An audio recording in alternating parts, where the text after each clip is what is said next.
programa Outras Palavras, um oferecimento Sindiúti MG, Sindicato Único dos Trabalhadores em Educação de Minas Gerais. Olá, destacamos nesta edição as principais mobilizações dos educadores mineiros em defesa da pauta de reivindicações aprovada. No Dia do Trabalhador, a CUT Minas levanta a voz para dizer não às terceirizações e por mais e melhores empregos.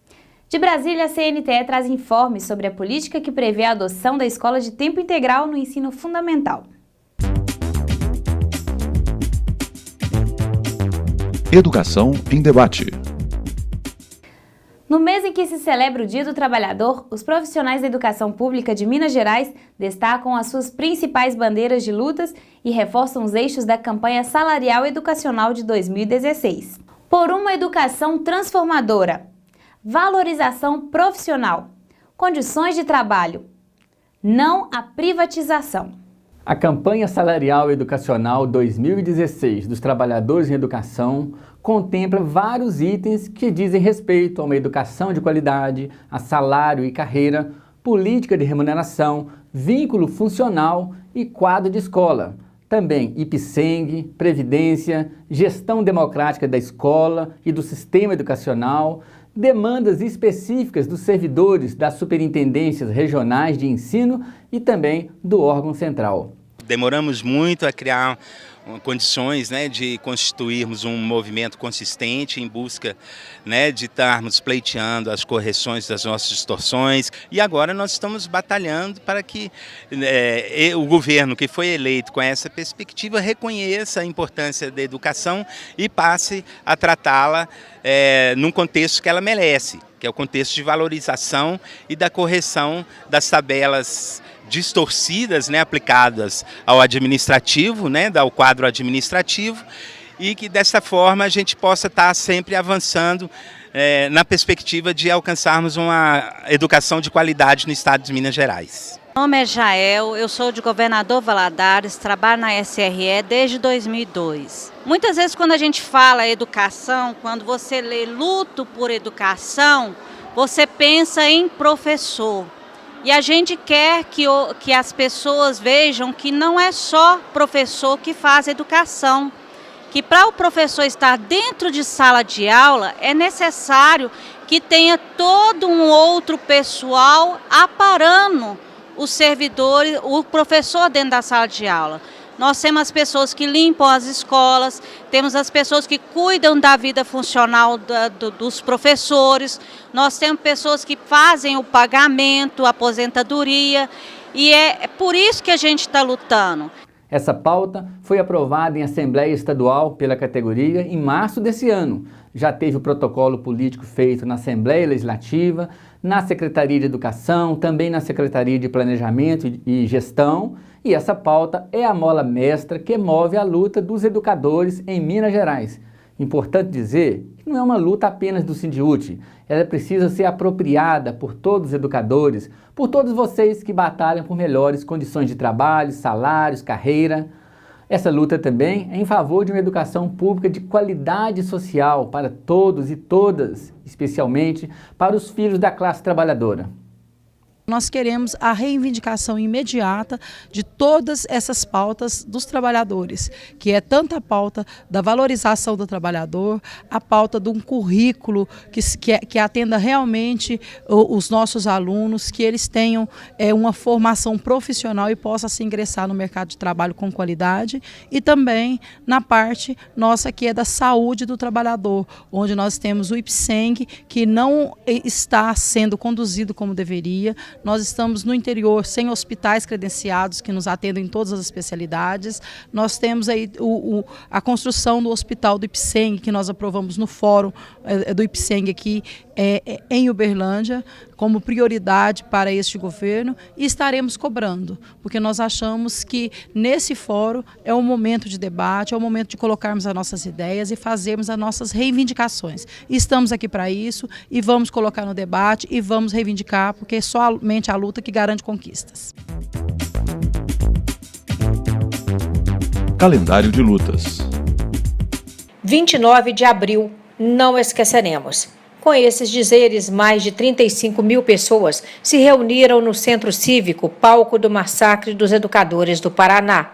O evento batizado Dia de Luto e de Luta contou com a solidariedade dos educadores de Minas Gerais, representados pela coordenadora-geral do Sindiúti-MG, professora Beatriz Cerqueira. Há um ano, em Curitiba, cerca de 1.600 soldados da Polícia Militar dispararam milhares de balas de borracha e bombas de efeito moral contra professores e servidores públicos do Paraná, insatisfeitos com o governo de Beto Richa, do PSDB. 200 deles ficaram feridos, muitos fotografados com marcas de sangue no rosto e no corpo.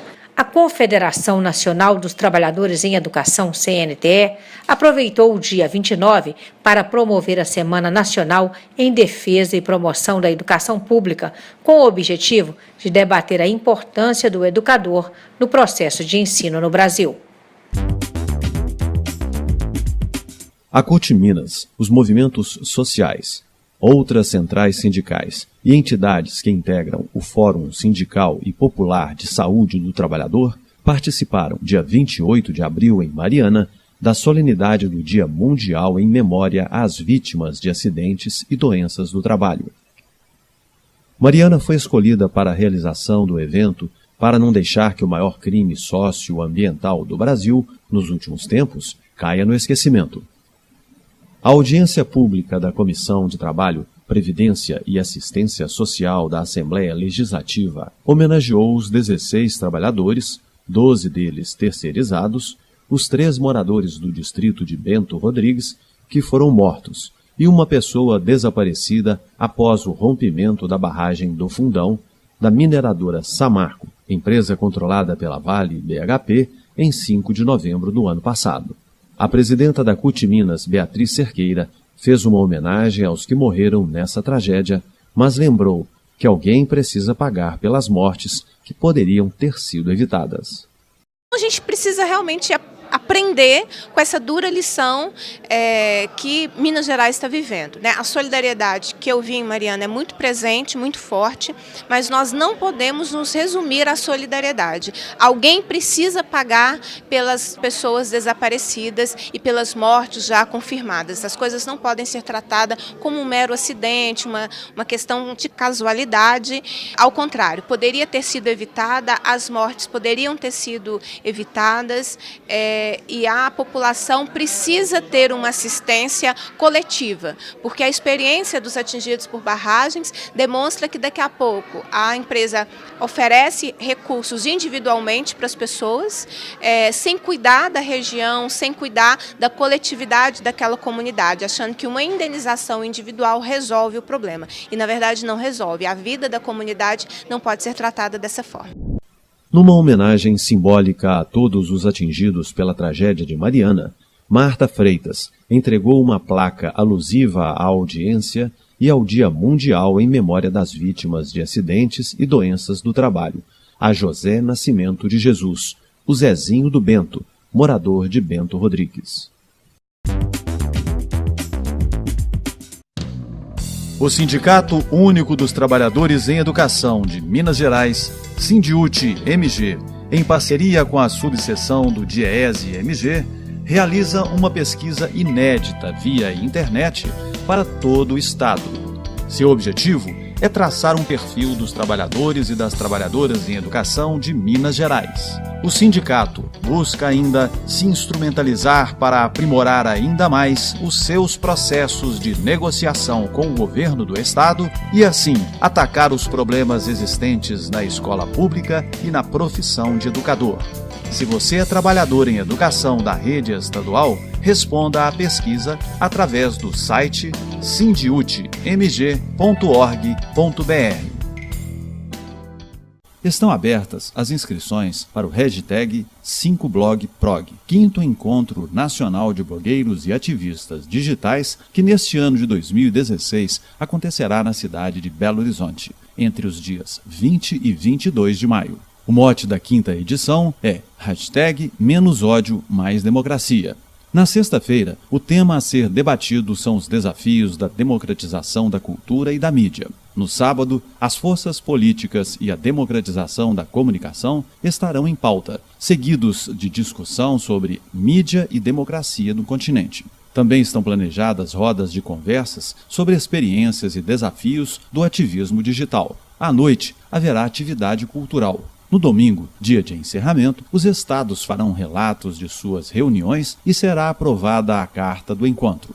Entre estes apoiadores estão centrais sindicais, como a CUT Minas, e vários sindicatos, a exemplo do Sindiúti, entidades estudantis, juventude e movimentos sociais, como Quem Luta Educa. No Brasil, o direito de todos à comunicação, à liberdade de expressão, à pluralidade de opiniões e ideias esbarra nos interesses de poucos. Com essa centralização dos meios de comunicação em nosso país, a maioria da população perde a representatividade. O ideal seria que a comunicação fosse descentralizada e que todos pudessem falar, pudessem expressar suas opiniões por meio das mídias e que os canais de televisão comerciais abrissem espaço para a diversidade e conteúdos regionais. Outro exemplo da luta pela democratização da comunicação é o projeto da CUT, que inclui a Rádio CUT, transmitida via web, com conteúdo distribuído a emissoras de todo o país, a TV web, as mídias sociais como Twitter, Facebook, YouTube e o portal Mundo do Trabalho. Os movimentos sociais organizados também se esforçam para garantir a democratização da comunicação no Brasil. O Código Brasileiro de Telecomunicações tem mais de 50 anos.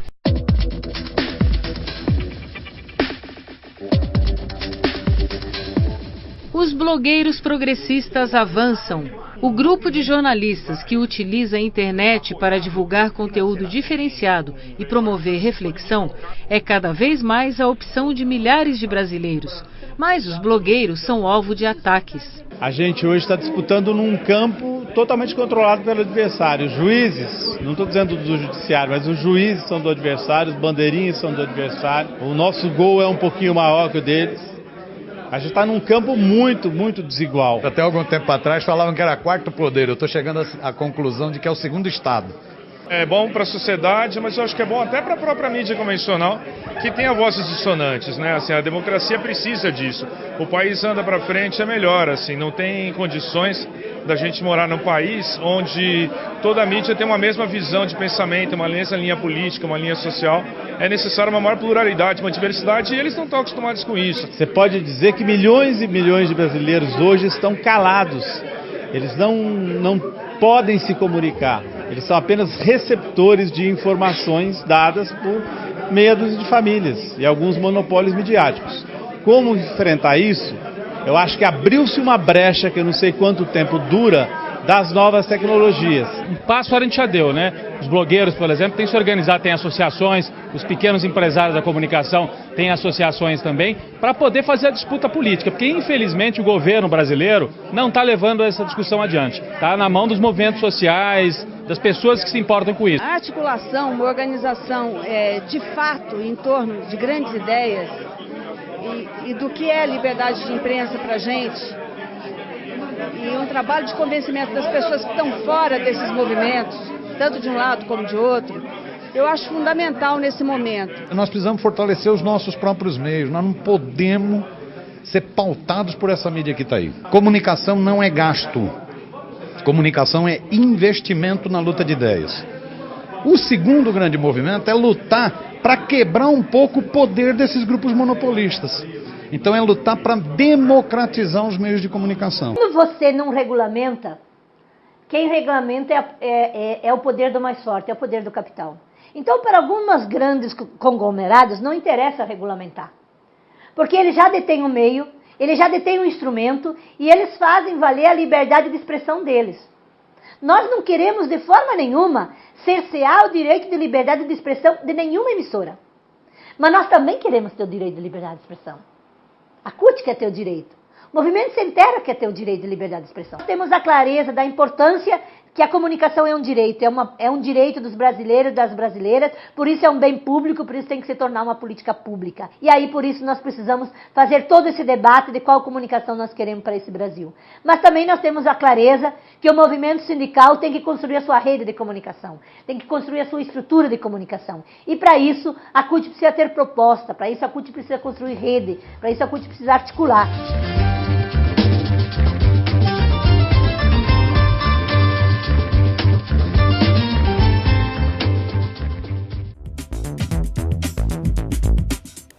Acompanhe agora flashes do 1º de maio no estado, o Dia do Trabalhador.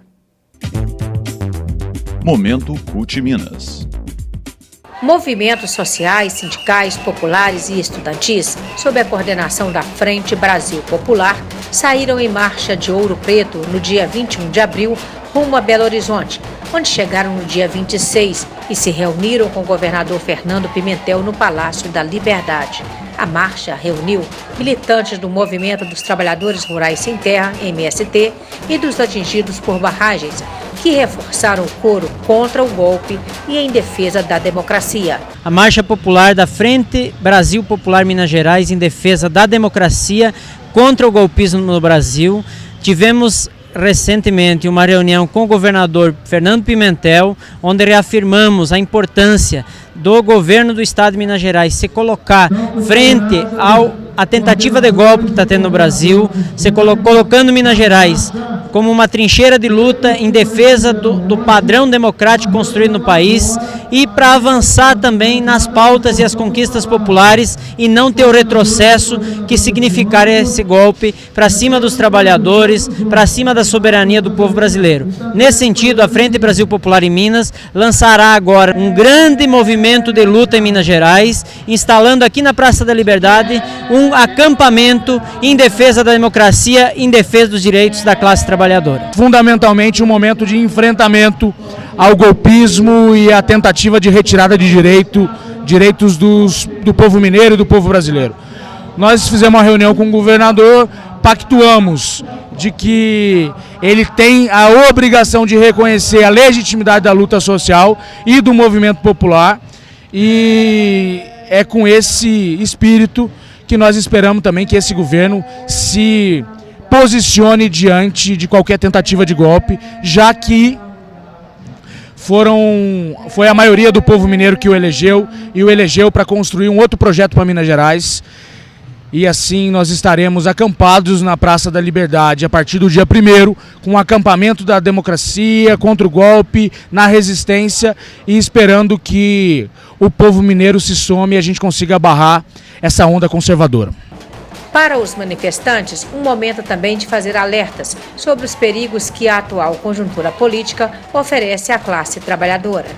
Nossa audiência, que estava reivindicada há muito tempo com o governador Fernando Pimentel, foi para a gente dizer para o governador que nós precisamos tomar muito cuidado com a burguesia que está aí. Os nossos objetivos estão claros: barrar esse golpe e reforçar a democracia. E não temos mais ilusões nenhuma com as instituições tipo o Congresso e o Senado. A única democracia que vai ser garantida com os povos vai ser com os povos nas ruas. E por causa disso, nós fizemos essa marcha de Ouro Preto para cá e vamos fazer outras e tantas que necessárias. A democracia, quem garante é o povo brasileiro. Além do diálogo permanente com o governo, as lideranças sindicais e dos movimentos sociais afirmam que vão permanecer vigilantes e nas ruas para garantir a democracia. Esses últimos meses, esses últimos dias têm sido de luta muito intensa para todos nós. A Frente Brasil Popular tem tido uma agenda diária, permanente de luta. Mesmo após a votação do dia 17, nós não arredamos o pé. Nós achamos que ainda é tempo de resistência, é tempo de luta. E terminamos aqui agora a reunião com o governador, vamos daqui a pouco continuar o nosso ato, mas essa reunião com o governador foi fundamental. Ganhamos o governador para estar na trincheira de luta com todos nós. Ganhamos o governador para ter um diálogo permanente com o movimento social e assim entrincheirar todos os mineiros contra o golpe. Agora a palavra de ordem é uma só. Até que o último golpista esteja de pé, nós continuaremos na luta, resistindo e ganhando todo o povo trabalhador. Não vai ter golpe. A luta continua, nós não deixaremos, nós não perderemos um momento dessa luta e não vamos permitir que ninguém mude tudo aquilo que nós conquistamos ao longo da nossa caminhada. Não vai ter golpe, já estamos lutando. Quem luta, educa. Mais de 10 mil pessoas sob coordenação da CUT Minas, CTB, sindicatos e movimentos sociais participaram de ato público seguido de marcha no dia 1º de maio, Dia do Trabalhador, em Belo Horizonte. Nessa data foi lançado o acampamento em defesa da democracia e contra o golpe na Praça da Liberdade. Os manifestantes se concentraram na Praça Afonso Arinos e seguiram em direção à Praça da Liberdade, onde aconteceram manifestações políticas e culturais. Cerca de 250 manifestantes vão ficar acampados próximo ao coreto da Praça da Liberdade até o dia 11 de maio, data prevista para a votação do processo de impeachment da presidenta Dilma Rousseff no Senado. Além de alertarem os trabalhadores sobre os riscos de perderem direitos conquistados, foram feitas denúncias sobre o plano encabeçado pelo vice-presidente Michel Temer. Para sindicalistas, a ponte para o futuro nada mais é do que uma ponte para o abismo. Nós temos nesse momento 57 projetos de lei no Congresso Nacional em tramitação que significam restrição de liberdade e retirada de direitos. Aliada à questão da Ponte para o Futuro, que é um programa do PMDB lançado em 2015, nós enxergamos que a perspectiva da educação ela é de muitas dificuldades. Por isso, nós, enquanto trabalhadores e trabalhadoras, não podemos ficar em casa assistindo a TV, não podemos achar que o sindicato só cuida daquele varejo e não faz a política que interessa à sua classe, que é a classe dos trabalhadores em educação e da população, porque nós defendemos uma educação pública de qualidade. Se nós nos omitirmos, nós deixamos que os outros decidam por nós. Os projetos que estão no Congresso não podem passar. Uma ponte para o futuro, que na verdade é uma ponte para o abismo dos trabalhadores, que é a proposta do PMDB, que será executada caso o golpe se concretize e o Michel Temer e Eduardo Cunha assumam, trará muitos retrocessos à educação. Para citar algumas questões, menos investimentos em educação. O PMDB propõe que não haja vinculação ao orçamento. Então, 25% obrigatórios em educação não serão cumpridos. A questão de mais investimentos também está comprometido com a mudança das regras em relação ao pré-sal, a lei da partilha, a volta das concessões em relação ao petróleo. Concessão é você entregar para o empresário cuidar do petróleo do jeito que ele quer. A lei da partilha, quem cuida do petróleo é o governo brasileiro, então permanece a nossa soberania. Mas o que nos interessa nisso? Que o dinheiro do petróleo, dos royalties do pré-sal, venham para a educação, conforme uma lei já aprovada, 75% vem para a educação e 25% vem para a saúde. Está no Congresso Nacional projeto de lei que modifica isso. Petróleo é uma coisa muito lucrativa e não deixarão que os investimentos fiquem em saúde, em educação. Está no Congresso Nacional também um projeto que vai colocar terceirização sem limites no mundo do trabalho. Isso atinge todo o trabalhador, setor público e privado. No nosso caso, o setor público é a terceirização da limpeza, da merenda, da secretaria da escola, das funções das superintendências regionais de ensino e podemos chegar ao cúmulo da terceirização por disciplina, o que já acontece em prefeituras aqui de Minas Gerais, governadas pelo PMDB. Então, os riscos em relação à educação são muitos. Eu posso lembrar também um projeto de lei que está no Congresso que muda a forma de calcular o reajuste do piso salarial profissional nacional, que hoje é de acordo com os investimentos em educação, e o projeto de lei que está lá é para modificar apenas pelo INPC. Então, o que está em risco são direitos, é a nossa vida. Há um projeto de lei, por exemplo, da privatização das estatais, da possibilidade de parcerias público-privadas no setor público. Isso se materializa pela privatização da educação, da saúde, da previdência. Então o momento é da gente vir para a rua, fazer a defesa da democracia, fazer a defesa dos nossos direitos e pressionar para que aqueles que têm poder de decisão, Senado, Câmara dos Deputados e governos não apostem, não façam um recuo aos nossos direitos. Durante a concentração e a marcha do 1º de maio em Belo Horizonte, os manifestantes se solidarizaram com os estudantes de Direito da Universidade Federal de Minas Gerais, UFMG. Por força de liminar expedida por uma juíza do Tribunal de Justiça, eles foram impedidos no dia 29 de abril de realizar uma assembleia para discutir a atual conjuntura política e deliberar sobre outras ações. Nosso jurídico tira a sua dúvida. Tira dúvidas. Eu sou Ezequiel, de Campo Belo, e gostaria de saber: quem está em estágio probatório pode aderir à greve? Sim, todo servidor, inclusive os do estágio probatório, podem aderir à greve. O direito à greve é o direito previsto na Constituição, artigo 37, inciso 7, que garante a todo servidor público. O Supremo Tribunal Federal já tem consolidado o entendimento de que o servidor pode aderir à greve e essa adesão à greve não é considerada falta grave. Ou seja, ele não vai poder ter nenhuma penalidade em razão da adesão à greve. As faltas greve não são aquelas injustificadas, então não pode haver nenhum tipo de penalidade do servidor. O servidor que se sentir ameaçado ou pressionado por ter aderido à greve pode entrar em contato com o sindicato para maiores esclarecimentos ou informações. Meu nome é Maria Antônia, da cidade de Passos, e gostaria de saber: quem está em período de designação, quem é designado, pode fazer a greve?